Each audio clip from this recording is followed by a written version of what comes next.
la couleur de l'inconscient, la couleur des rêves, la couleur de l'imaginaire, mais aussi la couleur de la tristesse, la couleur de la vieillesse, comme Picasso l'a décrit dans sa période bleue, où on voit Casagema, son ami, sur son lit de mort. On voit aussi un autre portrait de lui, il commence à avoir un certain âge, on voit des mendiants. Mais c'est aussi la mélancolie chez les romantiques, comme les tableaux de Caspar David Friedrich. C'est aussi la froideur qu'on retrouve dans les œuvres en 16 neuvième de Jacques Honoré, façon cinéma, les faits divers.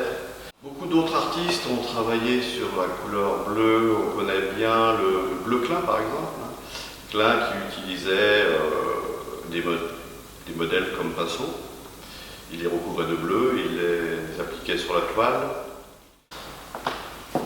Pour revenir à l'exposition, cette année j'avais envie que les élèves fassent un dialogue entre l'image et le texte. Donc je leur ai proposé un texte, j'ai choisi un extrait d'un livre qui s'appelle L'histoire de bleu.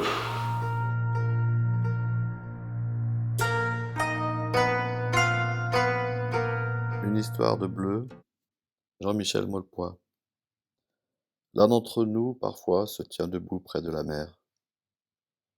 Il demeure là longtemps, fixant le bleu, immobile et raide comme dans une église, ne sachant rien de ce qui pèse sur ses épaules et le retient, si frêle, médusé par le large. Il se souvient peut-être de ce qui n'a jamais eu lieu. Il traverse à la nage sa propre vie. Il palpe ses contours. Il explore ses lointains. Il laisse en lui se déplier la mer. Elle croît à la mesure de son désir, cogne comme un bâton d'aveugle, et le conduit sans hâte là où le ciel a seul le dernier mot, où personne ne peut plus rien dire, où nulle touffe d'herbe, nulle idée ne pousse, où la tête rend un son creux après avoir craché son âme.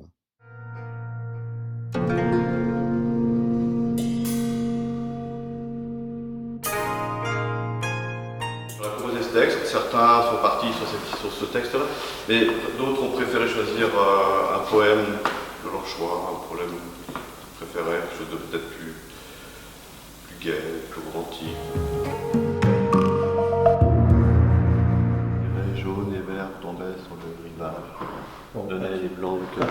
Oui, donc je proposais cette année de travailler avec plusieurs petits formats, plutôt que de partir sur un format un peu trop imposant, où certains vont y passer plusieurs mois, plusieurs semaines. Là, je me suis dit, essayer de travailler des petits formats, travailler des séries, de raconter un peu une histoire, puisqu'on parle de texte, on parle des mots, pourquoi pas plusieurs images. Alors sous forme de diptyque, triptyque, ou tout simplement une petite série d'images. Donc vous en verrez dans l'exposition, il y en a quelques-uns qui ont essayé ça, pour qui ça a bien marché. On n'a pas pu finir, certains ont continué un peu chez eux, vous savez, avec le Covid. J'ai pas pu être présent partout et avec tout le monde, mais bon, il y a quelques belles petites choses comme ça qui se suivent.